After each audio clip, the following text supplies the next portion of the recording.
Hello friends, स्वागत है आप सभी लोगों का। आज हम स्टार्ट करेंगे क्लास 12th का सिलेबस, जिसमें पहला जो चैप्टर है वो है रिलेशन के बारे में।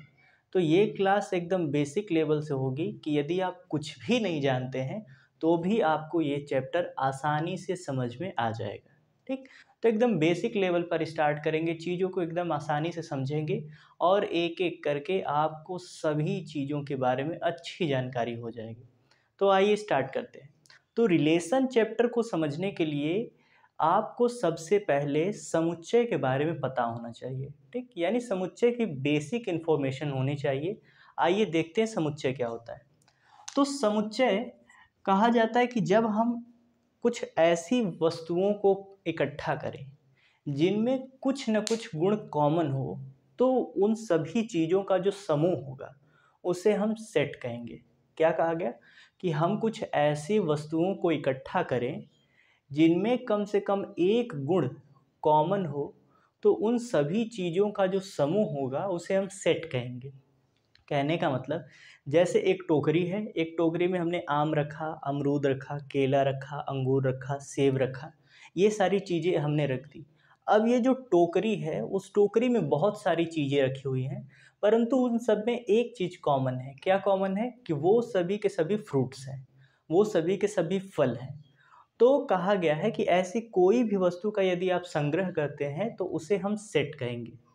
तो अब ये जो मैथमेटिक्स है, mathematics is the game of numbers. ठीक, तो यहाँ पर हमें अंकों के बारे में समझना है कि हमें अंकों का ऐसा समूह लेना है जिसमें कम से कम एक गुण तो कॉमन हो। तो ऐसे समूह को हम लोग कहेंगे समुच्चय। जैसे यदि लिख दिया जाए, जो समुच्चय होता है उसको हमेशा मिडिल ब्रैकेट द्वारा प्रदर्शित किया जाता है। ठीक, और समुच्चय को हमेशा किसी न किसी कैपिटल लेटर से प्रदर्शित करते हैं, यानी ए बराबर, बी बराबर, सी बराबर, कुछ भी कैपिटल लेटर। और आप जिन वस्तुओं का संग्रह करेंगे, जैसे मान लीजिए तो आपने लिखा सेब, आम, अंगूर, केला। ठीक, तो ये सभी के सभी क्या हैं? ये सभी एक सेट कहलाएंगे।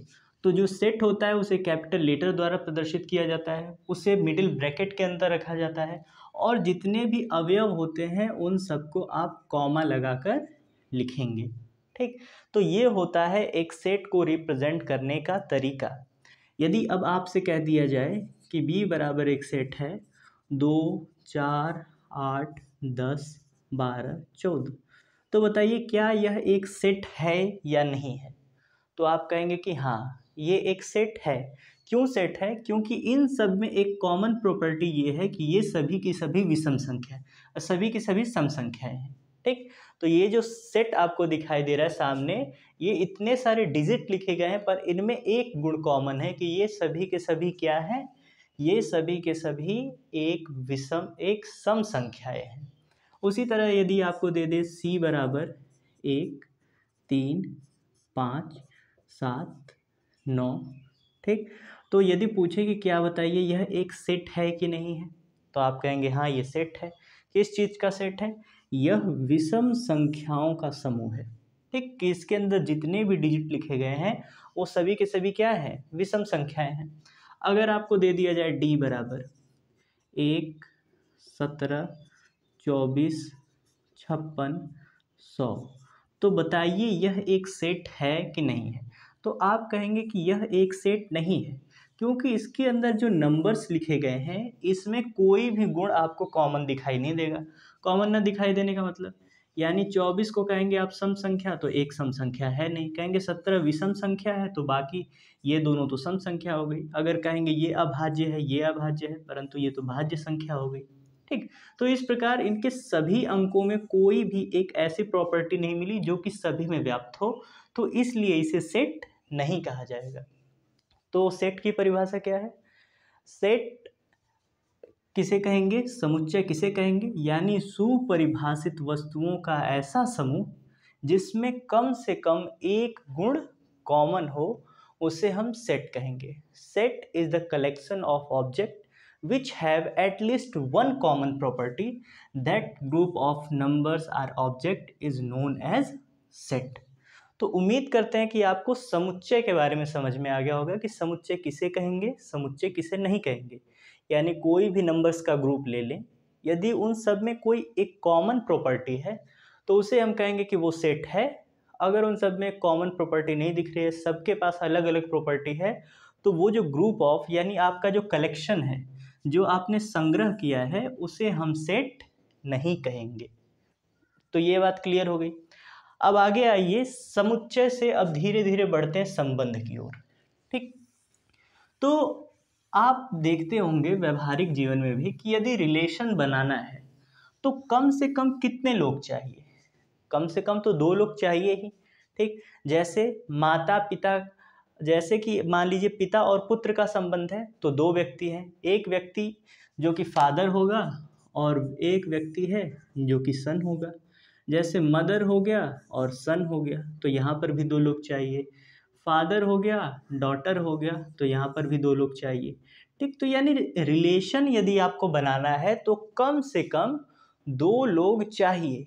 तो जीवन में, व्यवहारिक जीवन में हमें रिलेशन बनाने के लिए 2 व्यक्तियों की ज़रूरत होती है। उसी तरह मैथमेटिक्स में रिलेशन को डिनोट करने के लिए, दर्शाने के लिए, समझने के लिए हमें 2 सेट्स की आवश्यकता होती है, 2 समुच्चय की आवश्यकता होती है। तो एक मान लेते हैं समुच्चय ये है ए, ठीक, और ये मान लेते हैं एक समुच्चय है बी। ठीक, तो ए के अंदर आपने, ए के अंदर कुछ एलिमेंट्स है, जैसे मान लेते हैं 1 2 3 4, और इसमें कुछ एलिमेंट्स हैं, नहीं बस 1 2 3, इसमें है ए बी और सी। तो यदि आपको रिलेशन दर्शाना है तो कम से कम आपको 2 सेट चाहिए। और रिलेशन कैसे दर्शाया जाता है? ऐसे, अगर ये दिखा दिया गया एरो तो इसका मतलब है रिलेशन, ठीक, such that A to B. ठीक, relation such that A to B, यानी रिलेशन है कहाँ से कहाँ की ओर? ए से बी की ओर। ठीक, तो जब कभी भी आपको रिलेशन को पढ़ना है तो कम से कम 2 सेट्स आपको चाहिए। अब एक वर्ड आता है क्रमित युग्म। क्या आता है? क्रमित युग्म। ठीक, क्रमित युग्म यानी ऑर्डर्ड पेयर। ऑर्डर्ड पेयर, अब समझते हैं ऑर्डर्ड पेयर क्या होता है। ऑर्डर्ड पेयर का मतलब होता है, पेयर का मतलब यहाँ पर दिखाई दे रहा है आपको, यानी जोड़ा।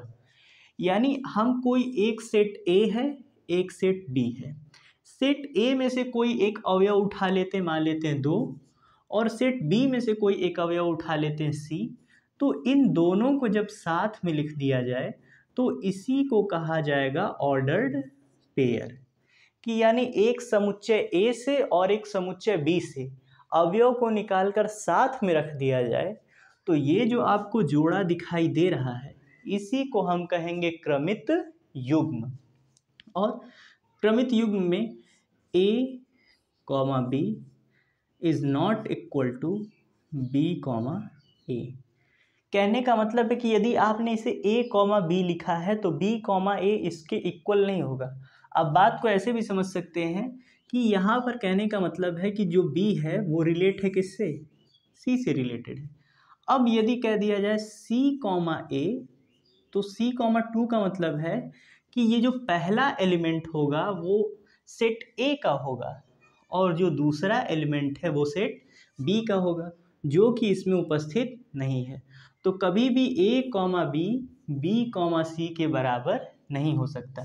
यानी यदि आपने 2 कॉमा ए लिखा है और आप कह दें कि गलती से आपने उसे लिख दिया 2 कॉमा ए कॉमा 2, तो ये दोनों बातें एक जैसी नहीं मानी जाएंगी। इन दोनों का अर्थ बहुत भिन्न भिन्न है। कहने का मतलब जैसे मैथमेटिक्स में आप 2 + 3 लिखते हैं तो गलती से यदि आपने 3 + 2 लिख दिया तब भी उसमें कोई गलती वाली बात नहीं। ठीक, दोनों सही माना जाएगा। परंतु ऑर्डर्ड पेयर में ये होता है कि यदि आपने 2 कॉमा ए लिखना है, उसको आपने गलती से ए कॉमा 2 लिख दिया तो ये दोनों चीज़ें इक्वल नहीं है। ठीक, तो देखिए लाइट चली गई है तो अब हम नेचुरल लाइट का प्रयोग करके वीडियो बना रहे हैं, आप थोड़ा सा बैलेंस करके चलिएगा। तो देखिए अब आपको क्या बताया गया कि ए कॉमा बी और बी कॉमा जो ए होता है वो दोनों एक ही बातें नहीं होती है। तो आई होप आपको क्रमित युग्म समझ में आया होगा। क्रमित युग्म का ऑर्डर्ड पेयर का मतलब ये होता है कि कोई एक एलिमेंट आपने ए से उठा लिया और कोई दूसरा एलिमेंट बी से उठा लिया, तो उनका आप जो पेयर बना रहे हैं इस पेयर को ही कहा जाता है ऑर्डर्ड पेयर। ठीक, अब ऑर्डर्ड पेयर के बाद आता है एक कार्टेशियन प्रोडक्ट, कार्तीय गुणन। ठीक, एक वर्ड आएगा अब आपके सामने, कार्तीय गुणन। कार्तीय गुणन, कार्टेशियन प्रोडक्ट, सीपी। तो कार्टेशियन प्रोडक्ट का मतलब क्या होता है, इसे डिनोट किया जाता है ए क्रॉस बी से। ए क्रॉस बी का मतलब अब क्या हुआ, अब ये हो गया एक दो सेट आपने ले लिया, एक सेट ए है दूसरा सेट बी है। इस सेट ए में कुछ एलिमेंट्स हैं 1 2 3, बी में कुछ एलिमेंट्स हैं ए बी और सी। तो ए क्रॉस बी का मतलब है आपको ऑर्डर्ड पेयर बनाना है। ठीक, ए क्रॉस बी का मतलब क्या है कि आपको ऑर्डर्ड पेयर बनाना है, परंतु लिखने का तरीका देखिए, ए क्रॉस बी और बी क्रॉस ए दोनों चीज़ों को यदि आप एक साथ समझेंगे तो आपको बातें अच्छे से क्लियर होंगी। ए क्रॉस बी और बी क्रॉस ए का मतलब क्या है कि आपको ऑर्डर्ड पेयर तो बनाना है, परंतु ऑर्डर्ड पेयर बनाते समय आपको ध्यान रखना है कि पहला जो एलिमेंट होगा वो ए का होना चाहिए और दूसरा जो एलिमेंट है वो बी का होना चाहिए। तो ये है ए क्रॉस बी का मतलब। ठीक, कि ए क्रॉस बी का मतलब जो आप ऑर्डर्ड पेयर बनाएंगे उसमें जो पहला एलिमेंट होगा वो होगा ए का। तो आप देख सकते हैं पहला, तो जैसे ए एक है, इसकी मैपिंग ए के साथ होगी, बी के साथ होगी और उसके बाद सी के साथ होगी। तो जो ऑर्डर्ड पेयर बनेगा वो बनेगा 1 कॉमा ए, 1 कॉमा बी, 1 कॉमा सी। फिर उसके बाद ये जो दूसरा एलिमेंट है दो फिर ए से भी पेयर बनाएगा, बी से भी पेयर बनाएगा और सी से भी पेयर बनाएगा। तो वो हो जाएगा 2 कॉमा ए, 2 कॉमा बी, 2 कॉमा सी। ठीक, उसी तरह जो सी 3 है वो भी बनाएगा ए के साथ, बी के साथ और सी के साथ। तो हो जाएगा 3 कॉमा ए, 3 कॉमा बी और 3 कॉमा सी। तो इस तरह ये जो आपको एक सेट मिला, ठीक, यानी क्रमित युग्मों का जो आपको सेट मिला, अब ये जो पूरा का पूरा है इसे कहा जाएगा कार्तीय गुणन। तो ए क्रॉस बी क्या है, कार्तीय गुणन है, कार्टेशियन प्रोडक्ट है। और बी क्रॉस ए का मतलब क्या कहा गया कि चीज़ें वही होंगी, आपको ऑर्डर्ड पेयर बनाना है, परंतु पहला एलिमेंट ए का होना चाहिए, दूसरा एलिमेंट पहला एलिमेंट बी का होना चाहिए, दूसरा एलिमेंट ए का।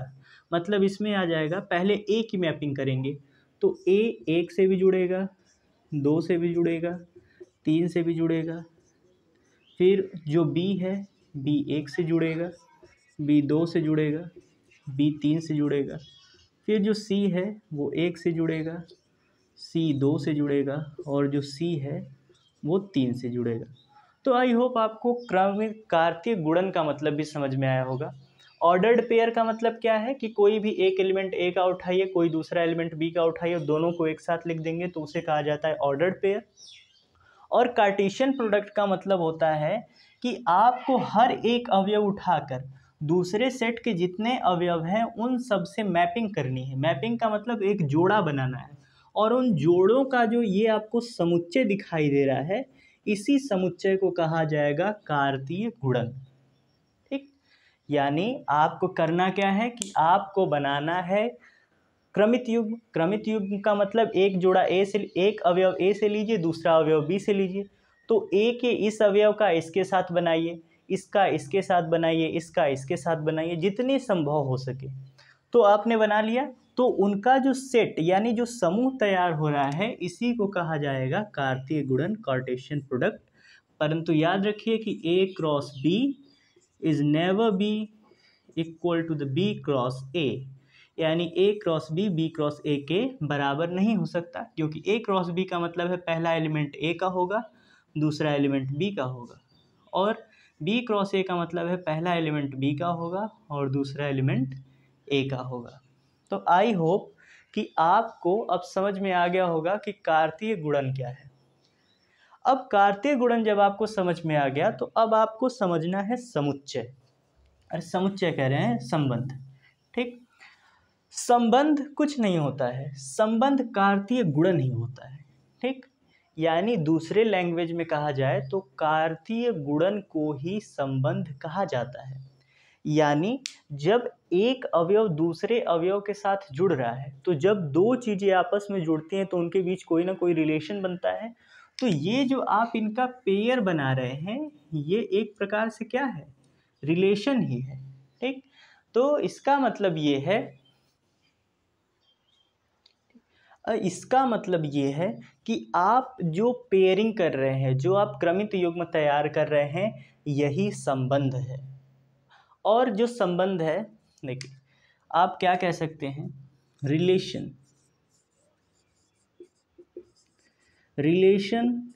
इज द सबसेट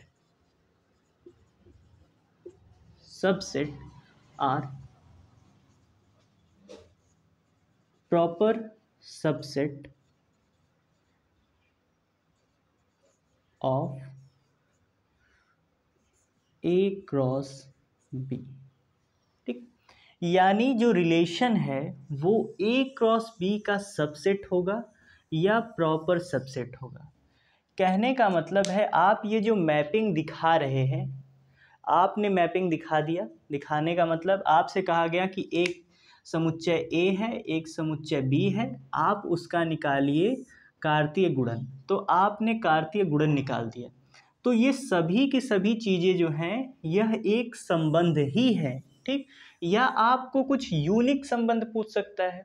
यूनिक संबंध का मतलब अब ऐसा बोल दे कि आपको रिलेशन बताना है। कहा गया है कि relation such that A to B इस प्रकार है कि A कॉमा B, ठीक।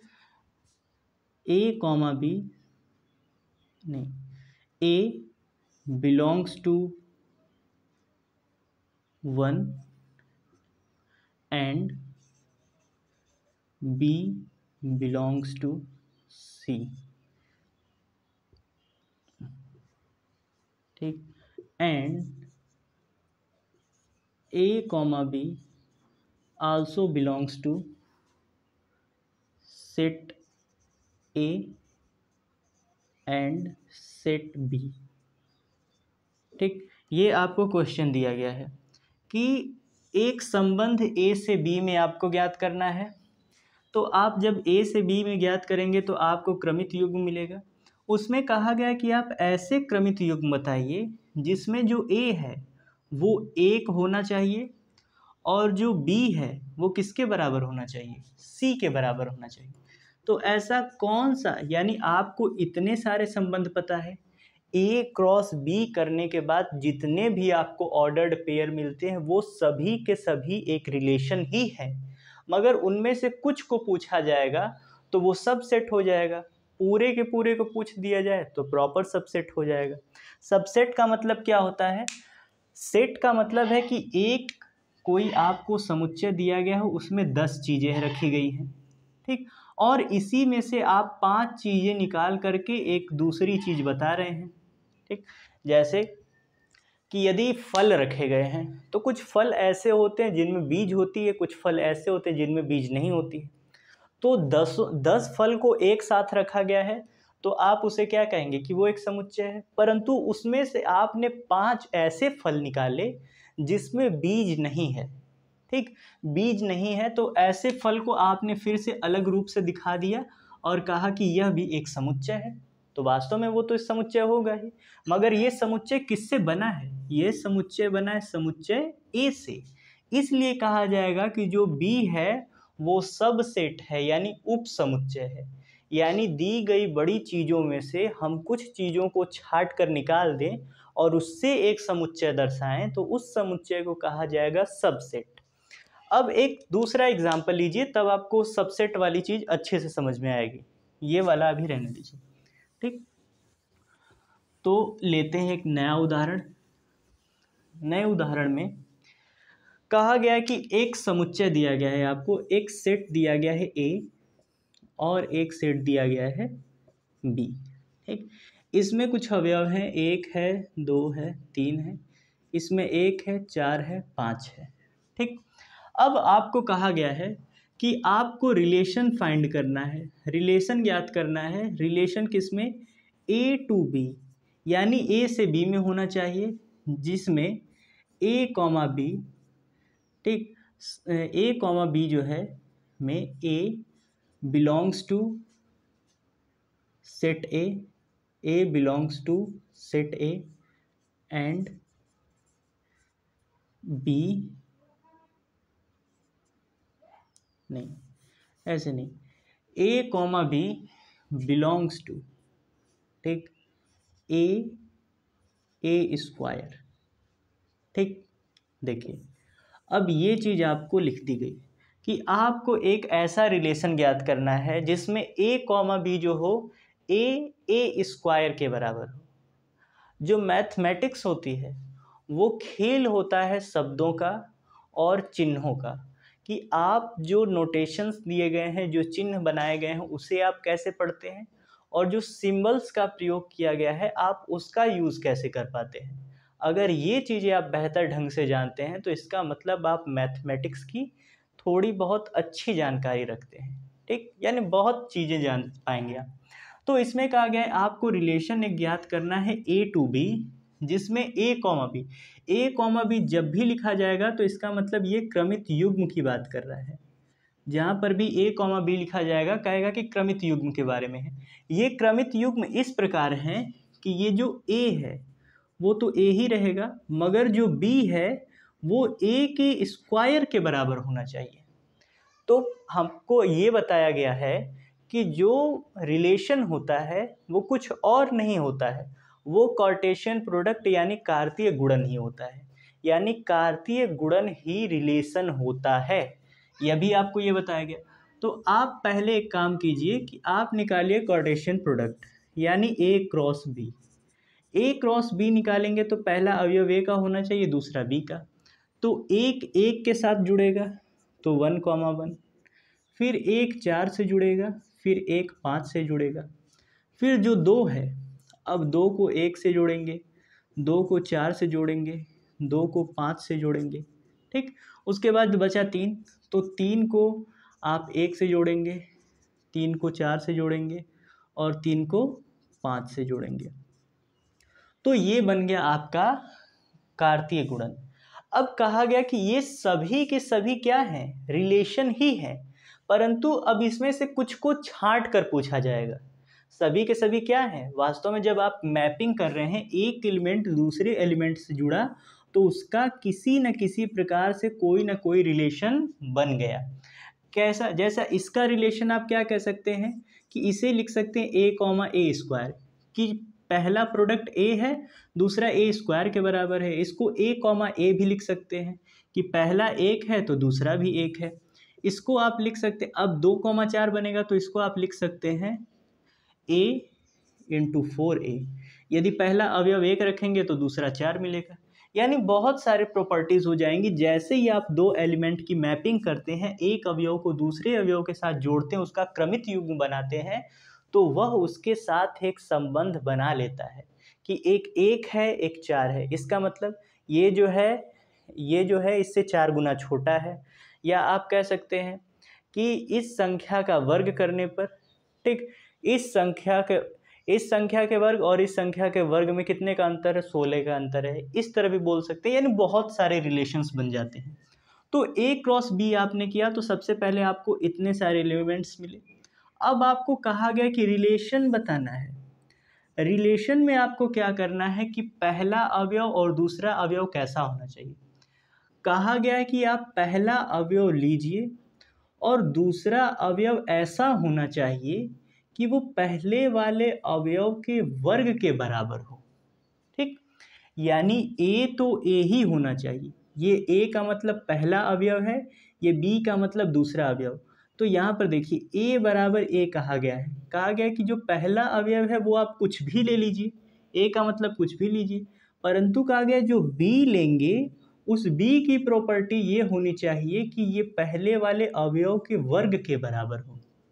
अब बात को समझिए, यदि यहाँ पर 1,1 लिख दिया जाए तो क्या ये इस बात को सेटिस्फाई कर रहा है? यदि इसको लिखा जाए ए तो ठीक है, अगर इसको ए स्क्वायर लिखा जाए तब भी तो ठीक है, ए की जगह एक रखेंगे तो एक आएगा, एक का स्क्वायर रखेंगे तो एक आएगा, यानी ये आपका एक रिलेशन हो गया। अब उसके बाद आप चलते जाइए 1,4, एक का स्क्वायर तो एक ही होगा, 4 नहीं हो सकता, 5 नहीं हो सकता, 2 देखिए। अब 2 का स्क्वायर करेंगे, यहाँ पर ए बराबर आपने कितना रखा, अब 2, तो अब ए का स्क्वायर यानी 2 का स्क्वायर करेंगे तो कितना, 4, यानी अब दूसरा जो उत्तर आपको मिला 2,4। अब देखिए 2 के साथ 4 तो केवल एक ही बार आया। अब उसके बाद यदि ए बराबर 3 रख दिया जाए, ए बराबर 3 रख दिया जाए तो बी बराबर आपको क्या लेना पड़ेगा, 3 का स्क्वायर यानी 9, तो 3 का स्क्वायर 9 आपको कहीं दिखाई दे रहा है, कहीं नहीं दिखाई दे रहा है, यानी आपका जो उत्तर होगा वो होगा 1,1 और 2,4। ठीक, तो आई होप आपको चीज़ें समझ में आ रही होंगी। तो रिलेशन का मतलब क्या है कि कोई भी जब दो समुच्चय एक दूसरे से मैपिंग करते हैं, यानी जब उनका क्रमित युग्म बनाया जाता है, ठीक, तो जितने भी क्रमित युग्म बन सकते हैं, पहले तो क्रमित युग्म का मतलब क्या होता है कि किसी एक अवयव को किसी दूसरे अवयव के साथ लिख दिया आपने तो वो क्रमित युग्म हो गया, और जितने भी क्रमित युग्म बन सकते हैं उन सभी क्रमित युग्मकों को एक साथ लिख देना कार्तीय गुणन कहलाता है। अब ये एक एक से जुड़ा तो क्रमित युग्म बना, एक 4 से जुड़ा तब भी क्रमित युग्म बना, एक 5 से जुड़ा तब भी क्रमित युग्म बना। तो क्रमित युग्म का मतलब है कि एक अवयव को दूसरे अवयव के साथ लिखना, और यदि हम ऐसे सभी अवयवों को इकट्ठा कर लें, और चीज़ों को एक साथ इकट्ठा करना मतलब समुच्चय बनाना होता है, तो जब सभी क्रमित युग्मकों को इकट्ठा करके एक साथ लिख दिया जाता है तो इसको हम नाम दे देते हैं कार्तीय गुणन। ठीक, यानी दो समुच्चयों के बीच सभी संभावित क्रमित युग्मों को का जो समुच्चय होता है या सभी को एक साथ लिख देना कार्तीय गुणन कहलाता है। और जो कार्तीय गुणन होता है वही समुच्चय होता है, वही क्या होता है, रिलेशन होता है, संबंध होता है। अब उसी में से प्रश्न अलग अलग तरीके से पूछेगा, स्पेसिफिक टाइप से पूछेगा। ठीक, यानी आपको दूसरा एक प्रश्न मान लीजिए दे दिया जाए कि R such that A to B, A comma B belongs to A comma A. ठीक, कहा गया है कि अब आप क्या कीजिए कि आपको रिलेशन बताना है कि आपको ऐसा क्रमित युग्म लेना है कि जिसमें ए और बी दोनों क्या हो, बराबर बराबर हो। यहाँ पर भी ए है, यहाँ पर भी ए है, यानी दोनों क्रमित युग्म बराबर होने चाहिए। तो आपको एक एक दिखा जो कि दोनों बराबर है, फिर 1 4 1 5 2 1 2 4 2 5 3 1 3 4 3 5, इसमें से कोई भी नहीं है, यानी इस समय आपका उत्तर क्या होगा 1,1। ये भी एक रिलेशन है। अगला प्रश्न मान लीजिए पूछ दिया जाए R such that A to B, ठीक, और कह दिया गया A comma B such that A to A. ठीक, अब अगला प्रश्न क्या कहा गया है कि आपको ऐसा ए कॉमा बी का मतलब क्रमित युग्म, आपको इतने जो सारे क्रमित युग्म दिख रहे हैं उस क्रमित युग्म में ऐसा क्रमित युग्म लिखना है कि जिसमें ये वाली संख्या इस वाली संख्या की दोगुनी हो। ठीक, यानी पहला वाला 1 है तो दूसरा 2 होना चाहिए, अगर यहाँ पर 2 है तो यहाँ पर 4 होना चाहिए, यहाँ पर 3 है तो यहाँ पर 6 होना चाहिए। ठीक, तो अब आप देखिए आपके रिलेशन का उत्तर क्या आएगा। आप ए बराबर क्या क्या रख सकते हैं, ए बराबर यही सारी चीज़ें रख सकते हैं ना जो समुच्चय एक में है। तो यानी जब आप यहाँ पर 1 रखेंगे तो 1 का 2 गुना क्या मिलेगा, 2। तो 1,2 आपके सेट में है, कहीं नहीं है, यानी कभी भी 1 के साथ कोई वैसा रिलेशन मिल ही नहीं सकता। ठीक, यानी यदि a बराबर 1 लेंगे तो b बराबर क्या होना चाहिए, 2 होना चाहिए, और 1,2 आपके पार्ट में है ही नहीं, तो ये आपका उत्तर नहीं होगा, यानी 1 का कोई भी ऐसा क्रमित युग्म नहीं है जो इसे सेटिस्फाई करे। अब a की जगह ए देखिए क्या होता है, ए कॉमा बी का मतलब जो ए है स्मॉल ए वो सेट ए का होता है और जो बी होता है वो सेट बी के अवयव होते हैं।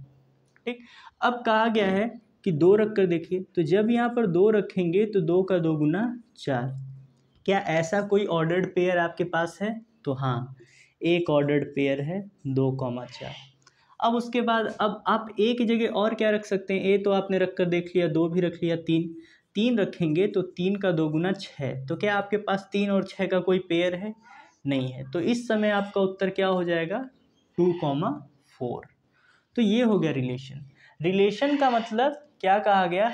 सबसे पहले 3 चीज़ें हैं, ordered pair, Cartesian product, relation. ये तीनों चीज़ें लगभग एक ही जैसी हैं, बस थोड़ा सा डिफरेंट है। कहा गया कि जब आप एक अवयव को दूसरे अवयव के साथ लिखते हैं तो वो जोड़ा बन गया, और जोड़े को युग्म कहा जाता है, इसलिए उसे हम नाम देते हैं क्रमित युग्म। और जैसे ही 2 चीज़ों को आप पास मिलाते हैं तो वो एक दूसरे से किसी न किसी प्रकार से संबंधित हो जाती हैं। ठीक, तो जब 2 चीज़ों को आप पास मिलाए तो उसे कहा गया क्रमित युग्म। अब 2 समुच्चय से कितने क्रमित युग्म बन सकते हैं? बहुत सारे बन सकते हैं। तो उन सभी क्रमित युग्मों को जब एक साथ लिख दिया जाए तो उनका जो समुच्चय होगा, यानी 2 सेट हैं, 2 सेट्स के सभी ऑर्डर्ड पेयर को यदि लिख दिया जाए तो उसे हम कहेंगे कार्टेशियन प्रोडक्ट, क्रमित युग्म।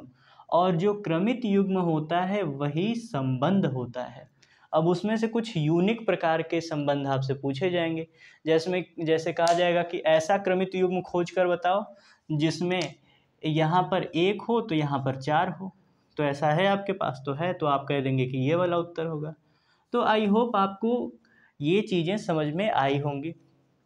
तो आपको केवल आज बेसिक इन्फॉर्मेशन दी गई थी किसके बारे में? रिलेशन के बारे में। अगला जो चैप्टर हम अगली जो क्लास लेंगे उसमें हम जानेंगे रिलेशंस के टाइप, यानी संबंध कितने प्रकार के होते हैं, और सभी संबंधों को आराम से पढ़ते हुए चलेंगे। उनके डोमेन को जानेंगे, प्रांत को जानेंगे, परिसर को जानेंगे, उसकी परिभाषा को अच्छी तरह से समझेंगे। ठीक, तो आज के लिए केवल इतना ही। अगर वीडियो अच्छा लगा हो तो अपने दोस्तों के साथ इसे शेयर करें, और जो चीज़ आपको न समझ में आई हो उसे कमेंट कीजिए, अगले वीडियो में उसे बताने का प्रयास किया जाएगा। आज के लिए इतना ही, धन्यवाद।